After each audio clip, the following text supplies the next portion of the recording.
Let's make mom a fancy little car trash bag for Mother's Day. As a mother myself, I have to say handmade gifts are one of my favorite things to receive, and this one is super easy to make. Grab some fabric and you're gonna cut two 13x9 main pieces and two 13x9 linings. I'm using a shower curtain liner for my bag so that it can be easily wiped out. You'll also need a 12-inch piece of 1/4-inch elastic. I'm using my Baby Lock Aurora on this project because I want to embroider something on the front. I have this pack of stabilizer samplers from Sulky, and it is so perfect for this kind of thing. I chose one of their tearaway products for this project. I ironed the stabilizer onto my main piece on the back. Then I consulted my manual for a perfect design for my Mother's Day garbage bag, and this one stuck out to me. When I got my machine, I ordered a pack of Floriani thread to get started, and this has been so helpful to make all the fun projects. I lined up my colors exactly as I wanted them, and then it was time to get to embroidering. This little design didn't take very long, and look how cute it turned out. It's perfect. After tearing off the stabilizer from the back, it was time to get to sewing. To make this bag, lay your main pieces pretty sides together, and you're going to pin around the sides and the bottom. You're going to do the exact same thing on your lining pieces. Then you go to your machine and sew around using a 1/2-inch seam allowance. When you get to those corners,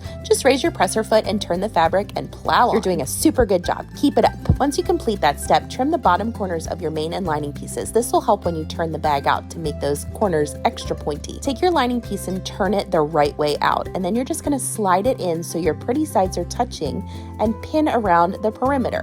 Now, I like to start by matching my seams and then go from there. As you're pinning, leave about a 4-inch section on the front piece open and don't sew there because we're going to turn the bag out through that area. Time to insert the elastic.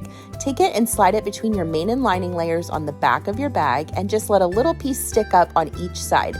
Once we turn the bag right side out, this will all make sense. For this next step, remove the front storage compartment off of your arm, and that will make this a lot easier to sew. Sew around the top, but make sure you leave that 4-inch opening there because you're gonna pull the bag through on this step right here. Once you've got everything turned out through that hole, I want you to take the lining and stuff it back in the bag right into that main piece. Push your corners out so they're nice and crispy. I am so proud of you. Keep going, we're almost there. To finish up the bag, we're gonna edge stitch around the top. This is gonna do two things. First, it's gonna look pretty. Second, it's gonna close up that hole that you left to turn the bag out. And once you do that, guess what? You're done. Your mom is gonna absolutely love this handmade Mother's Day gift. And speaking as a mother of 3, your mom's gonna love you even more if you utilize said garbage bag. Like and follow for more sewing tutorials.